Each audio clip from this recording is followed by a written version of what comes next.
I don't know too much about making money in RuneScape because I'm a hardcore Iron Man, but it's always so fun to see different ways that people can do it. So let's check it out. With Gillinor Games Season 5 coming out in November, I need to make some GP to help make this year's prize pool as big as possible. Gillinor Games Season 5. Ooh. That is so soon, by the way. I am actually really excited to watch that. We're gonna definitely do a watch party for that on stream, chat. 100%. Wonderpaps, thank you for the 3 months. That's why I asked 3 players from this upcoming season what their best unusual moneymakers are on RuneScape to help me out. Let's see where their methods and some other ones I tested place on the unusual money-making leaderboards. Up first, Josh is in Gaming wants me to check out Djibouti's shop in Taibo. He sells some pretty unique stuff. Tribal and villager clothing, gem-tip machetes, he'll even buy a gout tuber off of you. What's unique about his shop though is that every transaction is done through trading sticks, which is the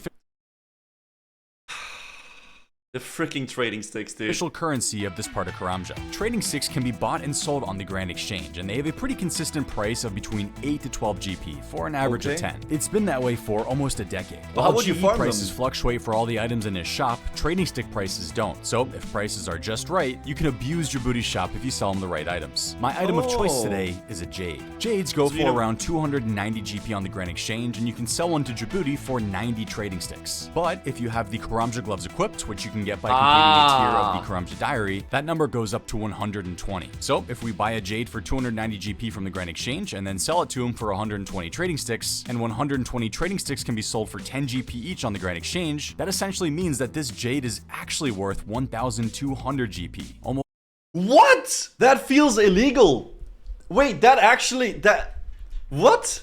Almost 10 times its GE price. With those kind of numbers, we are in for some serious profit. You can sell around 6,000 jades per hour to this shop. Around 50,000 jades are traded per day in the game, so you will be able to buy them. Just keep in mind that it probably won't be instant. With all those jades bought, you can start selling them to Djibouti. Now, the price at which he buys from you does go down the higher the stock is. The change rate is 2%, so I found that selling 20 jades per world, then world hopping was the sweet spot when it comes to efficiently selling here. Yes, you could sell maybe 5 to 10 per world and make more money, but that also means you're spending longer selling the jades. But hey man, and time is money, friend. These methods are all gonna crash after these videos. I mean, of course, yeah, but that's the great things about like the like money making stuff in video games, that there's always gonna be a new method popping up, right? It's like a market, you know, but it's really cool seeing some unusual ways to like farm gold. Even though the best way for me to farm gold is to pick up my 30 battle staves a day and turn them into freaking water orb staves and then elk them, right? That's pretty much it. It's totally up to you. The shop also destocks the jades fairly quickly, which is really nice. That's pretty much the method. This is kind of a hop and shop method on steroids because we're buying an item from the GE, selling it to a shop for another item, which we're then selling back to the Grand Exchange. After 1 hour, I had sold 6,000 jades to Djibouti and ended up with a massive amount of trading sticks. 546,846 of them. Now, it was finally time to sell them to the Grand Exchange. But first, skincare. Something most of us don't know much about, but know it's something we should be doing, which is why I've partnered with Geology for today's video. After answering a few simple questions, Geology will send you a custom skincare regime right to your door. Dude, honestly, man, that's pretty cool. In Arizona means that I'm constantly pelted by the sun. Ooh. So I know that using a moisturizer with sunscreen in it is very important for me. Geology has me covered with a morning cream with SPF in it for sun protection. My skin. Wait, is this Soup? He's a good-looking lad, dude. He's got those eyebrows on fleek. Also used to get very dry all the time, especially at night. It would be red and flaky when I woke up, but ever since using Geology's night cream, which is great for sensitive skin, I've barely had any redness or flakiness, which I've been wanting for years. Keeping my skin healthy and protected is now part of my daily routine, and I know that long term that's going to be so important. Keeping my skin looking young and fresh. All it took was answering a few simple questions, and Geology had me covered with the perfect routine. With over 10,000 5-star reviews and 41 awards. What is this? Uh-oh, you freaking moron, you just got souped. Tag your friends to totally soup them. I'm not alone in loving Geology and their scientifically backed, effective ingredients. If you'd like to get 100% off your first custom skincare set, a free gift, and up to 50% off an additional skincare product, use my link in the description, QR code on screen, or code SOUPRS100. Help support my channel and your skin by checking it out. Okay, so I listed all of the trading sticks on the Grand Exchange for 10 GP each. What's great about them being this cheap is that there's no GE tax on them, so we aren't losing any money from tax. In total, the 6,000 jades cost us 1.93 million GP for an average of 321 GP per jade. Okay. I was able to buy 2,000 of them for 287 each, but the rest were bought for 339 each. That 1.9 million though feels like nothing compared to the whopping 5.46 million GP that the trading sticks sold for. What? Subtract the cost of the jades, and in 1 hour of selling jades to Djibouti, we made over 3.5 million GP. That's disgusting. I mean, maybe to you guys that's not a lot, but to me, man, a humble hardcore Iron Man, that's a shit ton, dude. What? It's low? I think the most money I ever made was farming Royal Titans, and I made like, I don't know, technically 5 million gold in like 6 hours, man. That's crazy. But I bet the best way of farming gold in this game is if you can do high-end PVM or PKing people and yoink their shit, right? 3.5 mil. That is a top 5 method that we've ever tested on this series. Pretty insane, but I do want to mention that the trading sticks did not instantly sell. It took almost a day for all of them to finally sell. Around 1 to 1.5 million trading sticks are traded per day. That is a lot, but not enough for you to be able to instantly sell, especially since they have a buy limit of 18k, so you need to be patient when selling. But they do sell and make you some really good, unusual money on RuneScape, which we love to see. Djibouti's Jades. PVM skill specs 500 million hour. The engineer suggested that I do something with soul runes since they've gotten so expensive. 3 years ago, we tested one of the best moneymakers on the unusual money-making leaderboard, which was buying cosmic runes. The margin of the shop price compared to the GE price and how quickly we were able to buy the runes led to a really solid moneymaker. In fact, it's so you're just making, I guess I was gonna say, so you're just making money off of people being lazy, but I suppose that's how a lot of the like money-making things are, even in real life too, right? That's pretty much how it goes. People are lazy, so they want to spend a little bit of extra money, not having to go to the vendor. Yeah, you're the middleman, yeah. Holds up to this day, currently making you 1.3 million GP an hour. Well, a second rune has hit the leaderboards, and that's soul runes. Take a look at the price of soul runes over the past 3.5 months. They've shot up from 180 GP to 414 GP, a 130% increase. Recently? Now, while I'm not 100% sure, the rise in price lines up perfectly with the release of Aether runes, which require a soul rune to make. Aether runes were released on the 14th of May, and as you can see on this graph, that's exactly when the price starts to rise. So with soul runes being so expensive, it has now made it Baba extremely profitable to buy them from shops in bulk and sell them to the Grand Exchange. Dude, was this why all the freaking Baba Yaga runes were out of stock? When we went here the other night and did Dream Mentor, they were like all 13, 14, 16, like they were all just out of stock like crazy. People have been buying up all the runes. Yo, Flexi, thanks for the prime 12 months. It's annoying because you gotta jump worlds all the time, but I mean, you can quick hop and it's not that bad, right? Like I did with cosmic runes. 4 shops in the game have soul runes for sale, but only 2 of them are worth it profit-wise. That's not why. The Magic Guild store in Yanil and Baba Yaga's magic shop on Lunar Isle. Both. Oh, there's a different shop for Ironman. Oh, I see. Okay. Still takes more time than going to GE and just putting in an order. That's probably true. Yeah.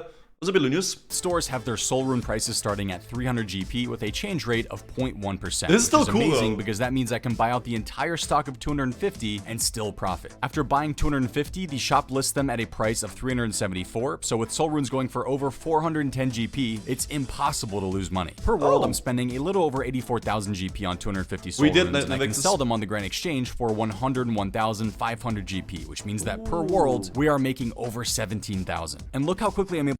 Wait, that's really fucking... What?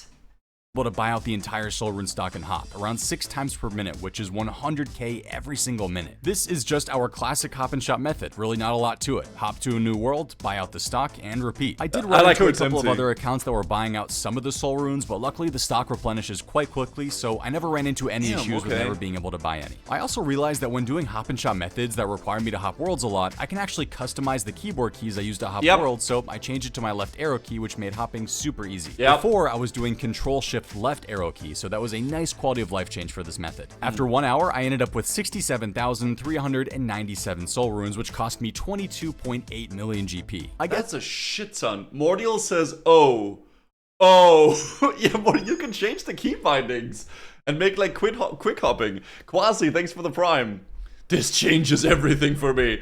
If there was any downside to this method, it's that you need a bit of starting capital for it. But a massive upside to this is that soul runes are a huge daily volume item, so you'll be able to sell your runes very quickly. People need these, I guess. In my case, I listed them for 414 GP, and after 15 minutes, all of them sold for 27.36 million GP. So subtract that original 22.8 mil, and we are left with a final profit of 4.5 million GP. Okay, I'm not gonna lie, I thought it was gonna be a lot more when you were saying those numbers, but I guess you're spending a ton of money buying them too. It's still a whole lot of money though.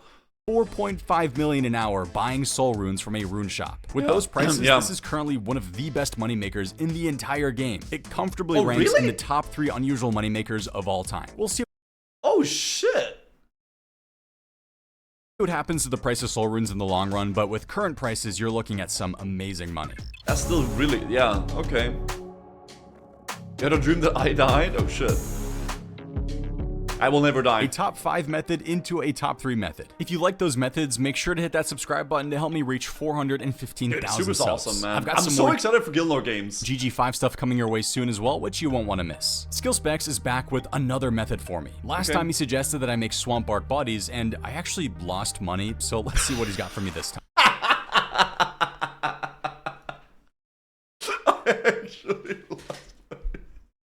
He says that I should try and loot the ammo that is left on the ground by players AFKing at the gemstone crab. If you like AFK, loot the gemstone crab, dude. This is some rat behavior, dude. And gaining XP, then you'll like this boss. It's a group boss, which means that other players can attack it alongside you, but it doesn't have a health bar. This health bar that you see appear above it is actually not a health bar, but rather the amount of time left until it digs to a new location, which is about 10 minutes. Wait, so is he gonna just sit and like loot all the stuff that people don't want? I mean, it's a valid strat, dude. It's a valid strat. It is what it is. Hate it or not. Once every 10 minutes. That means you can click on this boss once and not have to click again for 10 more minutes. And you gain XP the entire time. So it makes a lot of people are AFKing here, which means that there's been a rise in players purchasing combat equipment, especially bolts and arrows. And since people are mega AFK and lazy, they don't pick up the bolts and arrows that their accumulators don't bring back to them. And that's where I'm coming in. I'm doing this entire pick up all the arrows. Place a favor by picking up everyone's litter, everyone's trash, and keeping it for myself. Just look at all this juicy loot that appears from me as this boss fight is going on. This is so funny to me. Amethyst and rune darts and arrows, bone bolts, kebab bolts, atlatl darts, and even rune knives. All in small amounts, of course, but over the course of an hour, all of this could add up. So that's what I did. I hopped to a pretty populated world that had what looked like a lot of people here at the gemstone crab and began picking up every single item that I saw appear on the ground. When the gemstone crab dug to a new location, I followed it and did the same thing. How much Luckily, gold, though? Even though everyone's attacking from a different spot, all the leftover loot appears on a single tile, so I don't have to run around and pick things up. I can just stand on specific tiles and it all appears for me. Nice. This is so funny. I saw people doing this while I was there, and now and then someone gets really mad about it. I think it's so fucking funny though. And easy. So how much? Dude, man, he's just making sure that the supply keeps running. I respect it. This is what keeps the economy going, guys. Should I make doing this for 1 hour? Well, you might be surprised. I think we got a bit lucky because we found someone who wasn't picking up their rune knives. I picked up 688 of them for a total of 166k, the most profitable item by far. The arrows didn't add up to too much GP, but the darts did. Amethyst and adamant darts made us the most. I also picked up any gems that I saw on the ground as well. In total, all of this loot is worth 402k in the price checker, but all of it sold on the GE for 393k, so still pretty close to 400k. This is what I mean, recycling, boys. He keeps Gilnor clean. There's no trash on the ground, and he makes money. Way more than I was expecting, to be honest, but I think that's a pretty great amount to make. The GP per hour here will of course vary depending on what people are and aren't picking up. There may be an hour where nothing good is being dropped, or there may be an hour where something like dragon darts aren't being picked up, which I've seen happen. This one is definitely more just for fun, but it is a very unusual method, and we're picking up everybody's trash, so it's good for Gilnor. As a Scandinavian, I really approve of this, because here in Scandinavia, guys, we have something called pent, where you take your bottles and you bring them to the pent machine and you get a little bit of money back, okay? So I approve. Scandinavian approved. Not bad. Pent is the best free money. Well, it feels like it, I think I was sent one of the weirdest unusual moneymakers I've ever seen. Who knows what this item is? If you...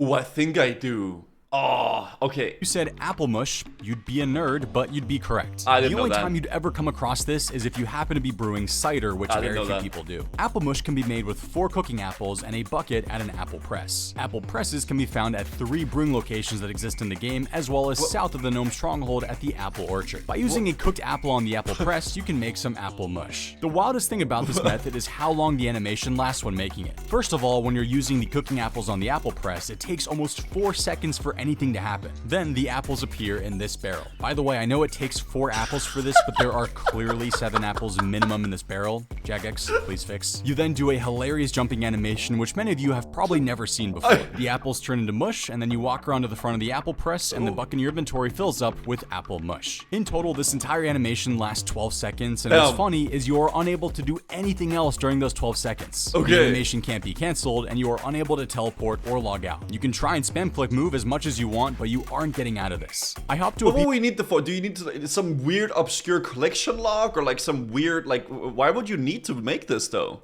PvP world to see if you could attack someone while doing this, and you can. It even stops you from doing the jumping animation as you stomp on the apples, Why would but anyone you're buy still this? unable to move. I'm pretty sure this is one of the longest uninterrupted animations in the entire game. If anyone ever lures you here on a PvP world and tells you to use an apple on the apple press, do not do it. You will die. Also, this guy here is stomping on grapes, and it really reminds me of that one episode of Zoe 101 where one of the guys learns to drive a stick shift car by stomping on grapes. That was a thing. Sub day. Happy to see What? you, Mr. Guzu. Yo, what's up, Deku, man? hi, hey guys. Yo, Isolino, thank you for the 11 months. Good to see you. Right? Or am I just imagining things? I don't know. Okay. Anyway, so this method, if you haven't guessed by now, is making apple mush at the apple press here in Oh, what Alvarin. for? There's a bank fairly close to the apple press, so all I'm doing is taking out 5 buckets and 20 cooking apples, running over to the apple press, making 5 buckets of apple mush, then running back to the There's bank. no way people Pretty buy simple this. and honestly effortless. Since the animation takes so long, you barely have to pay attention while doing this. I can make about 150 buckets of apple mush per hour. Now, if we take a look at the price and daily volume, it doesn't look very promising. In fact, the daily volume on the wiki is 0 because it's traded so infrequently and the price is showing at 720 GP, which means all of this is worth 108k. But I noticed that people were buying these for over 6,000 GP, so I listed them for 6k, and every single bucket of apple mush sold for 6.9k instantly. That means we made 1 million GP in 1 hour of making apple mush. Why do they buy them? What for? Is If we take a look at the volume of the What are item they over used the past for? year, they are actually bought and sold, just not many of them. Around 10,000, but since there are always people buying every item in the game, whether it's for item collection purposes or some other reason, apple mush does in fact sell. Since the what? I gotta look this up. Apple mush is made by putting 4 apples in an apple press, crushing them, and filling a bucket. Brewing cider requires 4 apples. Because there's some demand.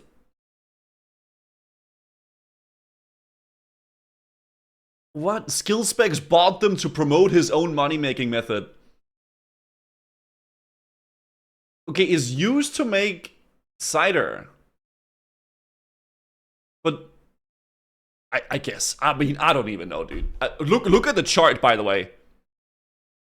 Zern, like the wait, what? The volume went up so much. Soup pumped the market.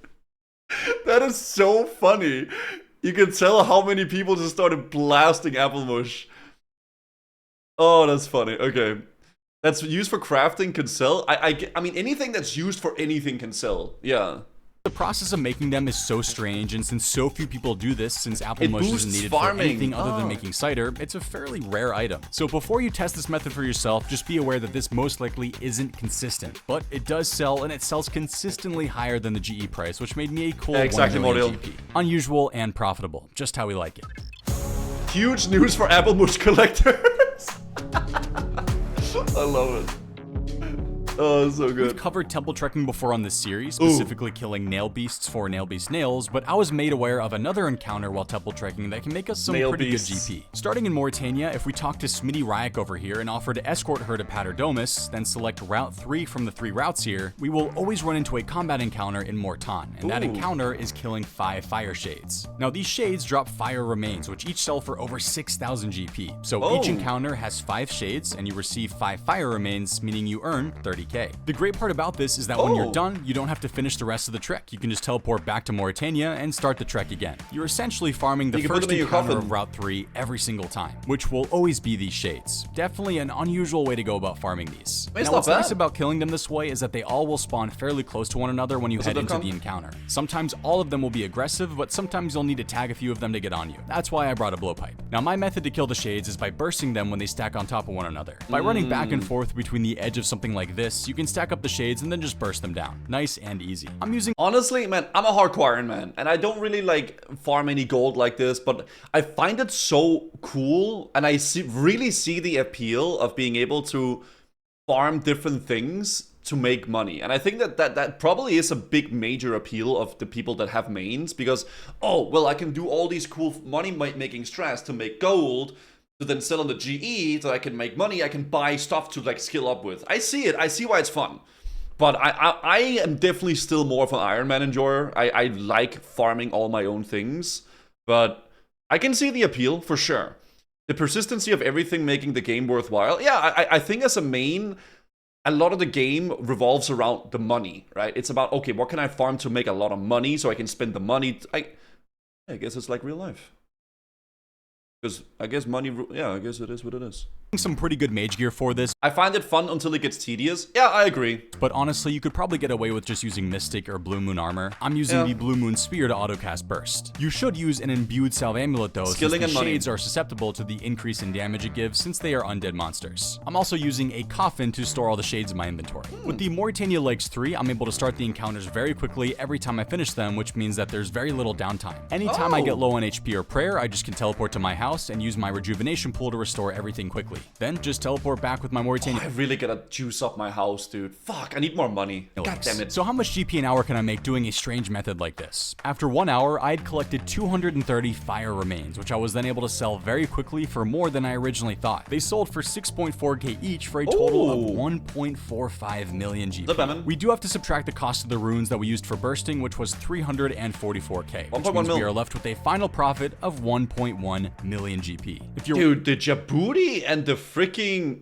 Baba Yaga was so much better than the other farms, though. Wondering why I didn't use Barrage? It's because the cost of Barrage versus Burst is quite significant, and I don't think it would have sped up the kills by that much. I probably would have made 300k less, so Bursting I think is the way to go. But again, this was more than I was expecting. Over a million GP an hour just farming the first encounter of a hard temple trek. We definitely take that. That's still pretty good, dude. It's so much money, dude. After a lot of work, I'm happy to say that we can finally retire the unusual money-making spreadsheet that I started over 5 years ago on Google Sheets. We now have an official unusual money-making website, unusualmoneymaking.com. On this website, you can see almost every method we've ever tested and the original profit per hour that it was. The best thing about this site, though, is that it now automatically updates with live Grand Exchange prices, so you can see exactly how much GP a method would make if you were to do it today. There's a Wait, that is actually such a cool thing. handy button here called Current Profitability, and if you click it, you can see all the most current profitable methods. This kind of shows though that while some methods do crash when a video comes out, most recover fairly quickly and become as profitable as they were when I showed them off in the video. You can just click the method here on the left and it will open up the video that showed the method and how to do it. Anyways, wait, that's so sick actually. Is there a free-to-play filter? Unusual. Wait, how the frick did I spell it? Unusualmoneymaking.com. Dude, that is such a sus website name, by the way. Oh shit. Limestone, bone bowls, soul runes. It's still this much per hour? Current probability, refresh prices, special methods. Damn. I don't think there's a free-to-play filter, but that is actually really kind of... That's sick. Lava shards. What's the worst one? Swamp bark bar... Wise old man tasks. Baking Anja. Okay, yeah, alright. I don't think anyone's gonna farm those, but that's how it is. Sort by current profitability. Oh, I see. Yeah, you can do that there. I don't know how to sort. Regardless, that's pretty fucking sick, though. On this website, you can see almost for method and how to do it. Anyways, I hope you guys enjoy the new site. Let me know what you think of it in the comments It's below. really cool. If there's anything wrong or incorrect on the site, please let me know so I can fix it. Thanks again to SkillSpec, C-Engineer, and Josh for the methods. They were absolutely amazing. Yeah. A good sign of things to come for this upcoming season of Gillinor Games. All their channels will be linked below. We're only a few months away from Gillinor Games Season 5, so make sure you're subscribed as I've got some more videos coming out before the season to hype things up. Prize pool contributions are open, so if you want to be on this season's leaderboard, let me know in-game or in Discord. Thanks in advance. If you have any unusual moneymakers you'd like me to try out, feel free to send them to me in the brand new Unusual Moneymakers channel in my Discord. Just click on this channel, create a new ticket, and submit your moneymaker. I'm excited to see what you guys send my way. Maybe you'll end up on the Unusual Moneymaking leaderboard. Thank you all for watching, and I'll see you guys in the next one. Sick video. I actually quite enjoyed watching this a lot. I'm not really like a main at all, but just seeing some of these weird ways to make money in the game is so freaking cool. I like it. Season 4 watch party while doing Slayer. I don't know if I want to like I don't know. Sometimes I like just kind of playing and talking and stuff. We'll see how it goes with the Slayer stuff, right? I'll link it here, chat. Check out Soup. Gillinor Games Season 5 coming out soon. That is gonna be freaking hype, man. I am so stoked for that, dude. That's gonna be sick.